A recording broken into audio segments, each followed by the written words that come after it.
لاہور سے آئے اب اسے 20 سال ہو گئے تھے، لیکن اسے یوں محسوس ہوتا تھا جیسے کل کی بات ہو۔ واجدہ کے ساتھ بتائے ہوئے 4 سال ہر دم اس کی نگاہوں میں بسے رہتے تھے۔ حسنہ اب بیمار بھی رہنے لگی تھی۔ وہ دن بدن کمزور ہوتی جا رہی تھی۔ وہ دن بھر دکان پر بیٹھی کھانستی رہتی۔ رات ہوتی تو یہ کھانسی بجائے دبنے کے ابھر آتی۔ کھانس کھانس کر اس کا برا حال ہو جاتا۔ اس کے پھیپھڑے دن بدن چھلنی ہوتے چلے جا رہے تھے۔ اب وہ بیٹھنے کی بھی قابل نہ رہی تھی۔ اتنی کمزور ہو گئی تھی کہ چلنا پھرنا بھی دو بھر تھا۔ وہ خون تھوکنے لگی تھی۔ اسے اب یوں محسوس ہونے لگا تھا کہ اب وہ وقت زیادہ دور نہیں جب زندگی موت کے گلے لگ جائے گی۔ مرنے سے پہلے وہ ایک بار اپنی بیٹی نیلم کو دیکھنا چاہتی تھی۔ نیلم میں جیسے اس کی جان اٹکی ہوئی تھی، مگر مسئلہ یہ تھا کہ نیلم سید پور آئے کیسے؟ حسنہ میں اب اتنی جان نہ تھی کہ وہ اتنا لمبا سفر طے کر کے لاہور پہنچتی۔ وہ تو بس اب آخری سفر کی تیاریوں میں تھی۔ حسنہ نے اپنے پڑوس کے ایک لڑکے سے خط لکھوایا۔ دلدار بٹ ان دنوں سید پور آیا ہوا تھا۔ سید پور میں اس کی کافی زمینیں تھیں۔ اس کی دیکھ بھال اس کے چھوٹے بھائی عاشق کے ذمے تھی۔ وہ خود بھی گاہے بگاہے گاؤں آتا رہتا تھا۔ دلدار بٹ فیاض حسین کا پڑوسی تھا۔ وہ کل لاہور واپس جانے والا تھا۔ حسنہ کو اس کی واپسی کا علم تھا۔ اس نے اس لڑکے کے ہاتھ وہ خط اسے بھجوا دیا کہ بحفاظت اور یقینی طور پر واجدہ کو مل جائے گا۔ دلدار بٹ نے اس بند لفافے کو حیرت سے دیکھا جس پر فیاض حسین کا نام لکھا ہوا تھا۔ اس وقت وہ خط یہ کہہ کر اس نے اپنے بیگ میں ڈال لیا کہ ٹھیک ہے، وہ اس خط کو فیاض کو دے دے گا۔ لیکن بعد میں اس کا تجسس جاگا۔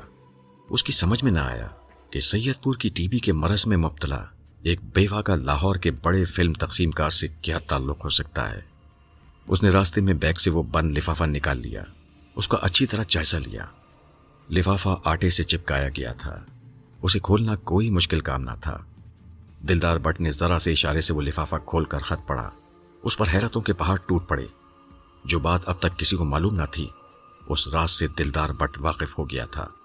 اسے معلوم ہو گیا تھا کہ نیلم فیاض کی بیٹی نہیں ہے، بلکہ سید پور کی ایک بیٹی ہے جس نے بڑے جذباتی انداز میں نیلم کو دیکھنے کی گزارش کی تھی۔ اس خط کو پڑھ کر دلدار کے ہونٹوں پر طنز بھری مسکراہٹ پھیل گئی۔ دلدار بٹ اچھے اتوار کا آدمی نہ تھا، وہ ایک برا پڑوسی تھا۔ چھوٹی چھوٹی باتوں پر گلی کے لوگوں سے جھگڑے مول لینے کا عادی تھا۔ اس نے فیاض حسین سے کئی بار الجھنے کی کوشش بھی کی تھی۔ فیاض حسین اس کی کمینی فطرت سے واقف تھا، اس لیے ہر بار اسے معاف کر دیا کرتا تھا۔ دلدار نے اس خط کو فیاض حسین کے حوالے کر دیا۔ اس نے اپنی زبان سے یہ نہ کہا کہ وہ حقیقت سے واقف ہو گیا ہے، لیکن اپنے رویے اور طنز بھری مسکراہٹ سے اس نے بہت کچھ ظاہر کر دیا تھا۔ فیاض حسین نے جب وہ خط واجدہ کو دیا تو وہ اسے پڑھ کر پریشان ہو گئی۔ اب کیا ہوگا؟ حسنہ نے تو ہمیں مشکل میں ڈال دیا ہے۔ ایک کام ہو سکتا ہے، اس خط کو پھاڑ دیا جائے اور ہم یہ بھول جائیں کہ کوئی خط ملا تھا۔ نہیں فیاض، یہ بہت مشکل ہے۔ اس خط کو پھاڑ کر میں زندگی بھر ضمیر کی خلش میں مبتلا رہوں گی۔ یہ حسنہ کی آخری خواہش ہے۔ اس نے ہم سے زندگی میں کچھ نہیں مانگا۔ وہ اپنے جگر کے ٹکڑے کو دے کر جیسے بھول گئی۔ اب 20 سال بعد اس نے اپنی بیٹی کو پہلی اور آخری بار دیکھنے کی خواہش کی۔ ہمیں اس کے لیے کچھ کرنا ہوگا۔ مرنے سے پہلے اس کی یہ آخری خواہش پوری کرنا ہوگی۔ ٹھیک ہے، پھر ہم سید پور چلتے ہیں، فیاض حسین نے کہا۔ یہ لوگ نیلم کو لے کر دوسرے دن ہی سید پور پہنچ گئے۔ یہ لوگ گاڑی میں آئے تھے، لیکن گاؤں کی گلیاں چھوٹی تھیں، گاڑی کا اندر جانا مشکل تھا، لہٰذا انہیں گاڑی گاؤں کے باہر ہی چھوڑنا پڑی۔ فیاض حسین نے ڈرائیور کو گاڑی میں ہی چھوڑ دیا، کیونکہ گاڑی دیکھ کر گاؤں کے بچے اس کے ارد گرد جمع ہو گئے تھے۔ خطرہ تھا کہ کہیں کوئی بچہ پتھر وغیرہ نہ مارتے۔ گاؤں کے ایک لڑکے سے فیاض نے حسنہ کے بارے میں پوچھا۔ یہ کوئی شہر تو نہ تھا جہاں پڑوسی بھی پڑوسی سے واقف نہیں ہوتا۔ حسنہ کا نام سن کر وہ بچہ فوراً ان کے ساتھ چل پڑا۔ فیاض حسین، واجدہ اور نیلم اس بچے کی قیادت میں اس کے پیچھے چلنے لگے۔ گاؤں کی چھوٹی اور پتلی گلیاں، گلیوں میں بہتی گندی نالیاں، نالیوں سے اٹھتی ہوئی بدبوئیں۔ نیلم نے فوراً اپنے ناک پر دوپٹہ رکھ لیا اور گلیوں میں پڑے گوبر سے خود کو بچاتی بڑے محتاط انداز میں چلنے لگی۔ چلتے چلتے اچانک نیلم کی نظر سامنے پڑی تو وہ ٹھٹک گئی۔ اس وقت وہ اپنے والدین سے آگے تھی۔ نیلم کو رکتے اور جھجکتے دیکھ کر واجدہ نے پوچھا، کیا ہوا؟ وہ نیلم نے اپنی آنکھوں سے اشارہ کیا۔ وہ کیا؟ واجدہ نے سامنے دیکھا تو اس کے جسم میں ایک دم جرجری سی آ گئی۔ اس نے فیاض حسین سے کہا، وہ دیکھتے ہو؟ فیاض اسی کو دیکھ رہا تھا اور حیران ہو رہا تھا۔ وہ گلی کے بیچوں بیچ بیٹھا تھا، اس کا رنگ ایک دم سیاہ تھا۔ وہ بلّا تھا، لیکن اس کی جسامت بلے جیسی نہ تھی، کسی کتے جیسی تھی۔ کیا بلا ہے یہ؟ فیاض حسین نے اسے غور سے دیکھتے ہوئے کہا۔ بلا ہے کہ کتا؟ نیلم اس بلے سے خوفزدہ ہو کر اپنے باپ کے پیچھے ہو گئی تھی۔ کالے بلے نے اسے بڑے غور سے دیکھا تھا۔ جب نیلم فیاض کے پیچھے گئی، اسے نظر نہ آئی تو وہ کھڑا ہو گیا۔ اب یہ لوگ اس کالے بلے کے نزدیک پہنچ چکے تھے۔ اس دیہاتی بچے نے نیلم کو اس کالے بلے سے ڈرتے ہوئے دیکھ لیا تھا، اس لیے وہ کالے بلے کے سامنے جا کر کھڑا ہو گیا اور بولا، باجی مارے مت، یہ کالا بلہ کسی کو کچھ نہیں کہتا، آپ آرام سے نکل جائیں۔ لیکن کالے بلے کو اس دیہاتی لڑکے کا درمیان میں آنا پسند نہ آیا۔ وہ اچھل کر اس کے کندھے پر چڑھ گیا۔ لڑکا اس کا بوجھ برداشت نہ کر سکا، وہ فوراً زمین پر بیٹھ گیا۔ اتنی دیر میں نیلم آگے نکل چکی تھی۔ وہ دیہاتی لڑکا بھی زمین سے اٹھ کر بھاگا، جبکہ وہ کالا بلہ اطمینان سے بیٹھ کر اپنے اگلے دونوں پاؤں چاٹنے لگا۔ اس کی نظریں اب بھی نیلم پر تھیں۔ وہ اس کی پشت پر لہراتے ہوئے گھنے بالوں کو دیکھ رہا تھا۔ نیلم کے بال بہت خوبصورت تھے، ریشم جیسے اور ایک دم لمبے۔ اس کے بال گھٹنوں سے بھی نیچے آتے تھے اور بہت گھنے تھے۔ کالا بلہ نیلم کی خوبصورت زلفوں، متناسب جسم اور دلکش چال کو دور تک دیکھتا رہا۔ سید پور کے جن کی نیلم سے یہ پہلی ملاقات تھی، وہ اس حسین لڑکی کو دیکھتے ہی اس کی زلف کا اسیر ہو گیا تھا، اس پر عاشق ہو گیا تھا، اس کے دام الفت میں جکڑ گیا تھا۔ اب وہ ان کے پیچھے پیچھے ہو لیا تھا۔ 2-3 گلیوں سے گزرنے کے بعد بالآخر وہ دیہاتی لڑکا ایک گھر میں داخل ہوا۔ یہ ایک کچا گھر تھا۔ اس گھر کے در و دیوار سے کسمہ پرسی چھلک رہی تھی۔ لڑکے نے ٹوٹے دروازے کے گھر میں داخل ہو کر انہیں پلٹ کر دیکھا اور بولا، اندر آ جاؤ۔ گھر میں سب سے پہلے واجدہ داخل ہوئی، اس کے بعد فیاض حسین، پھر نیلم۔ واجدہ نے صحن میں داخل ہوتے ہی سامنے چارپائی پر ایک ہڈیوں کے ڈھانچے کو دیکھا۔ حسنہ کو اس حال میں دیکھ کر اسے دھچکا سا لگا۔ کیسی حسین عورت تھی حسنہ، اور اس کا کیا حال ہو گیا تھا، جیسے قبر کا مردہ۔ وہ کالی کھونسٹ ہو گئی تھی، ہڈیوں سے کھال چمٹ گئی تھی، آنکھیں اندر کو دھس گئی تھیں۔ وہ چارپائی پر ایک میلا چکٹ تکیا سر پر رکھے لیٹی تھی۔ اس کی نظریں دروازے کی طرف تھیں، جیسے اسے کسی کا انتظار ہو۔ واجدہ کو گھر میں داخل ہوتا دیکھ کر ایک دم حسنہ کے چہرے پر رنگ بکھر گیا، اس کے ہونٹوں پر مسکراہٹ آ گئی۔ اس نے فوراً اٹھنے کی کوشش کی، لیکن اٹھا نہ کیا۔ حسنہ کو اس حالت میں دیکھ کر اسے شدید صدمہ پہنچا۔ واجدہ تیزی سے آگے بڑھی اور اس کی چارپائی کے نزدیک جا کر بولی، ہائے حسنہ، تجھے یہ کیا ہو گیا؟ کچھ نہیں بی بی جی، یہ سب قسمت کے کھیل ہیں، حسنہ نے بمشکل کہا۔ دیکھ حسنہ، تو نے خط میں لکھا تھا کہ میں مر رہی ہوں، مرنے سے پہلے مجھے میری بیٹی سے ملوا دو، میری آخری خواہش ہے۔ تو حسنہ، تیری آخری خواہش کے احترام میں ہم لوگ اتنی دور آ گئے ہیں اور ساتھ میں تیری بیٹی کو لے آئے ہیں، لے مل لے اس سے، واجدہ نے گلوکیر آواز میں کہا۔ پھر وہ نیلم کی طرف مڑی اور بولی، نیلم، یہ تمہاری آیا نہیں، سگی ماں ہے۔ سگی ماں؟ نیلم کی آنکھوں میں حیرت کے پردے لہرا گئے۔ ہاں، ہم نے تمہیں راستے میں بتایا کہ حسنہ تمہاری آیا تھی اور اسے تم سے بہت محبت تھی۔ اب مرتے وقت اس نے تمہیں یاد کیا ہے۔ ہم نے تمہیں غلط بتایا تھا۔ اس عورت کی آنکھوں میں دیکھو نیلم، اس کی آنکھوں سے ممتا امٹ رہی ہے۔ ممتا کی اس پیاسی کو ماں کہہ کر اس سے لپٹ جاؤ، اسے اپنا ہونے کا احساس دلا دو، شاید اس کی موت آسان ہو جائے۔ آؤ بیٹی، میرے نزدیک آؤ، یہاں چارپائی پر بیٹھ جاؤ۔ تمہاری ماں نے تمہیں غلط بتایا ہے، پہلی بات صحیح تھی، میں تمہاری ماں نہیں، تمہاری آیا ہوں۔ میں نے تمہیں 4 سال تک اپنی گود میں کھلایا ہے، تم میری نظروں میں بسی ہوئی ہو، یوں سمجھو تم میرے جگر کا ٹکڑا ہو، میری جان ہو۔ تمہیں دیکھنے کے لیے میں تڑپ رہی تھی، اب تمہیں دیکھ لیا ہے، آسانی سے اور پورے اطمینان سے مر سکوں گی۔